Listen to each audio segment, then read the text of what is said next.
Okay, hi and welcome to Suoni Distorti. As you can see, the whole staff is here. Yeah, so thanks for having glad me. to have you here once again in Italy. Yeah, how are you it's doing? great to be. I'm awesome, really good. Having a great time so far. It's good to be back in Italy. We've always had a good reception here, so it's good to be back.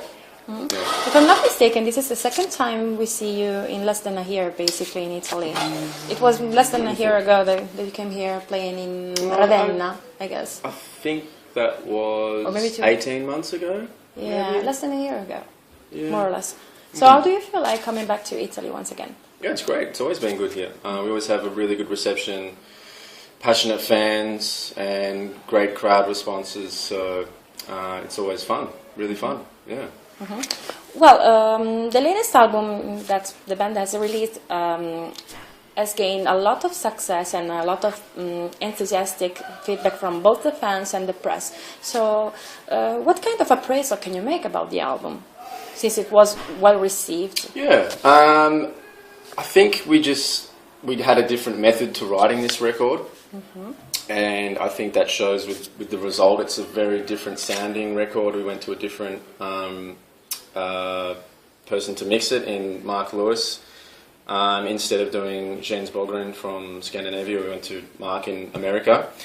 And that made a really, really big difference to our overall sound. And the style of writing that we chose to write the album was a little different. We did a lot of...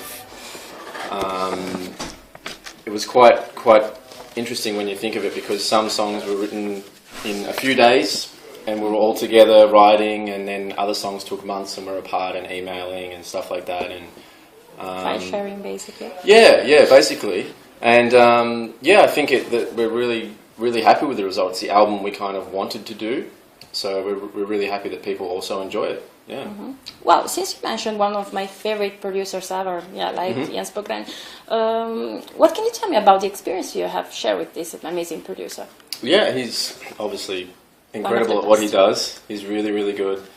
I think he did an excellent job on our first two records, especially considering we were such a new band, and I don't think he's mixed anything that's, I guess, extreme with violin and stuff like that, so I think he did an amazing job. He got all the details, managed to be audible and heard and stuff like that, and he was very easy to work with, very professional, and a super nice guy, so it was really easy and pleasurable. Okay, talking about Ne Obliviscaris, we can say that the band have become accustomed from 10 years now to a very distinctive sound, if we can say so. For example, you have introduced the use of violin. So we can say that this kind of sound is pretty different from the sound we have used to be used to.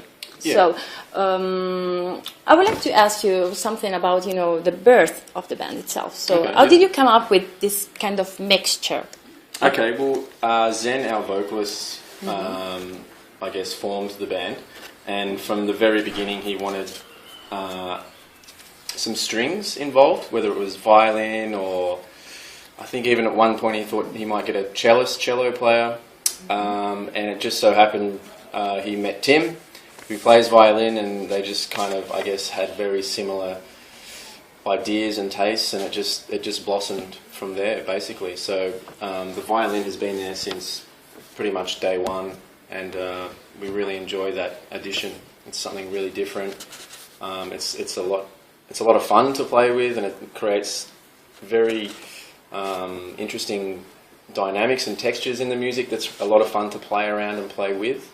So we all enjoy that, the strings in the music. It's really cool. Well, as you said, this kind of sound is kind of peculiar in some way, since you use the violin. So I would like to ask you, since it's kind of different from, as I said, from the classic genre, well, the classical metal we are used to. Yeah. How do you approach to, compose your own songs? Yeah, so sometimes it varies. Like sometimes two of the guys will get together and write a large portion of a song, and then they'll bring it to everyone else, and we give some input, or change some things, or add some things, or take some things away. Or other times we're all just in a rehearsal room and just something happens, or other times we're just emailing riffs to each other, or ideas, or On the odd occasion, I'll introduce a drum beat or a drum rhythm or something rhythmic or percussive, and the guys will ride over that. One thing that I really enjoy about this band, it's a very global input from everyone. Like we basically don't finish a song, or we don't decide that we're going to record a song unless everyone's really happy. So we basically make music that we all enjoy and have fun playing, and then we go from there. So if someone really dislikes something, we'll either work on it or scrap it or change it or something until everyone's really happy with that product. And basically, it does vary a lot from online sharing of music with each other and ideas, or if we're all together, like we ride on tour quite a bit now because it's having someone from Italy and France, and it's really hard to have everyone in the same place. So it's interesting, but I think it works and we all enjoy it. So yeah. Okay. Well, talking about lyrics, where do you draw the inspiration to write the lyrics for the album?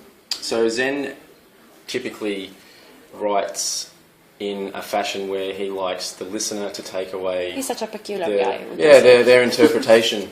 And if you ask him, he will say, because he writes all of the lyrics, he will say that he draws his inspirations from normally life experience, or a lot of abstract, I guess, things, or things he's gone through in life, and I guess it's his interpretation in a lyrical sense. So he basically writes lyrics without a particular concept or idea in mind. It's more so if you read the lyrics and you're listening to the music and you can take something away from that, then that's pretty much what it is, basically. Yeah. I know it may sound kind of maybe a tricky question, but how much of yourself plays an important role in writing music for Ne Obliviscaris? Yeah, okay, so it's probably the most important thing, I guess, because that's something we all try to do as best as we can, is just be ourselves. And the instrument is just an extension of your own self, I guess. So we just try to be ourselves and write music that we all enjoy and all have fun to play. And so being yourself is very important, I think. We don't try and fit into any, I guess a label or a categorization. We don't want to try and be a death metal band, and we're not trying to be a black metal band or anything like that. We're just whatever happens, happens. So that's one thing that's really cool about that band. Okay. Yeah. Please correct me if I'm wrong for what I'm going to tell you, but if I'm not mistaken, one of your songs have been used in a lessons for a music conservatory, which is a great result for a metal band nowadays. So how do you feel like having achieved this goal, if we can say so? Yeah, it was very humbling, I guess, when I found that out. It was very interesting, and I was, I guess, amazed that they would consider such a piece of music to be studied in a curriculum, so it was very humbling, and I'm still not sure what to think about it, really. I can't imagine a group of students with a professor, analysing some heavy metal and stuff like that. But I guess the song they did was And Plague Flowers the Kaleidoscope, and it has a lot of different dynamics going on, a lot of odd time signatures. There's like some Latin feel stuff going on, and there's some polyrhythmic rhythms going on, and there's some odd time signatures, all that sort of stuff. So I guess from a theoretical point of view, there would be some interesting things to look at, but it's still very humbling to I guess have that happen. Yeah, it's very cool.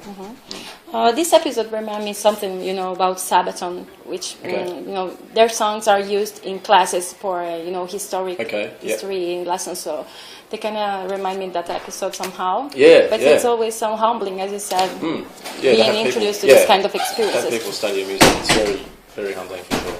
Yeah. So talking about touring, as we said, you're here in Pavia today, and you're sharing the stage also with an Italian guy. That's an amazing news. So yes, it is.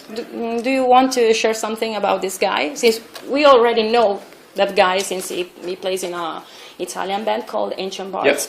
So how do you feel like sharing the stage with this guy? It's very fun. I don't think we could have asked for a better situation for us. His personality is or I really am attracted to his personality. He's awesome. Super fun guy. He's an excellent bass player. Very good musician. A very humble one, if I can say. Yeah, totally. And he fits in extremely well to our the whole group of us, and we do a lot of touring, so that's really important that everyone has an understanding of each other and when to leave each other alone and when to mess around and all that sort of stuff. And he has a very good. He just fit in very quickly and very easily. So I can't say enough good things about him. Actually, he's very good person. Yeah. Well, talking about live gigs, I had the chance to see you live a couple of years ago when you supported Cradle of Filth, which is one of my favorite bands ever. Awesome. Yeah. So when I saw you live on stage, I was kind of impressed because I was like, wow, this band really rocks. And I can say that seeing you live is kind of, how can I say, it's like living how can I say a spiritual experience. Okay, cool. Yep. So let's think of somebody who would like to see you on stage but never had the chance to see you live before. So what should people expect from Ne Obliviscaris live on stage? Okay, yeah. We really enjoy the live element of our music. I know a lot of people may prefer recording or they may prefer live or something. We very much enjoy both, and we think it's a very important aspect to bring the recorded element in the live scenario and replicating that as best as we possibly can. So, executing all the notes at a really high level and giving a lot of energy.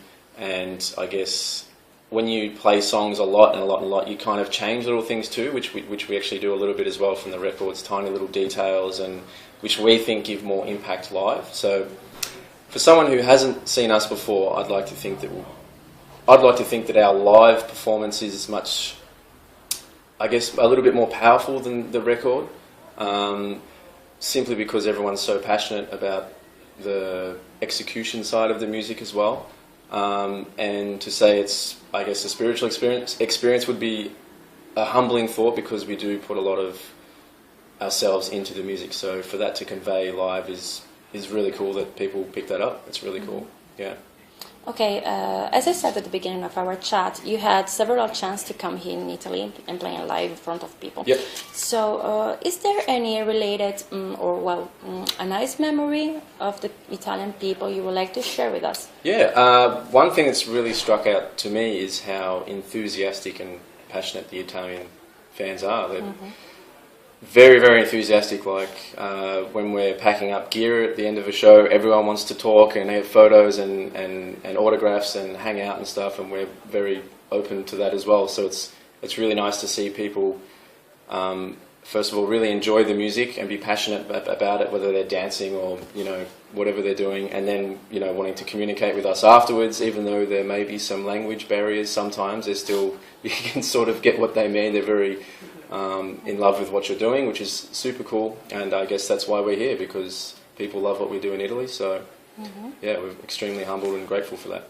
Okay, well, as I said earlier, your latest album was released last year. Yep. So how would you relate that album to your musical growth, since Ne Obliviscaris keep on evolving album by album? Yeah, I definitely think this is the Earn was the album that we all wanted to do at that period of time. We didn't really set like a goal or a direction or an aim, but I think once we sort of took a step back and had a look at all the demos and stuff that we'd be writing, we're like, okay, we're definitely in the right direction here, and everyone felt really good about the album. So in terms of saying where it stands as we are now, I'd say it's a very good representation of where everyone was when we were writing that album between 2 years and 1 year ago. And we're all very happy and proud of that album. So I think and again, the next album's going to be completely different. So I'm very excited to see what's going to happen next. We've already started some writing and stuff like that. Oh, so cool. yeah, it'd be really cool to see what happens. Okay, so what's actually brewing for the band right now? What's brewing? Yeah. We're still going to be touring off of Earn for a while, and we basically write music whenever we have opportunities to. So, for example, for a day off on this tour, we might write some stuff, or at sound check sometimes we just get inspired and someone's playing a riff and then all of a sudden everyone's joining in and stuff like that. So over the next 12 to 18 months we'll just be writing here and there with no set, goals or anything like that. It'll just happen, and then we'll go into the studio after that, whenever that may be.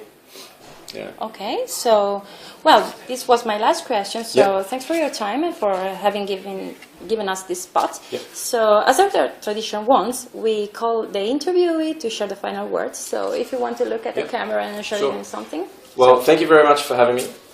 Very grateful for the experience, and thank you very much especially to the Italian fans. You guys are so good to us, so thank you.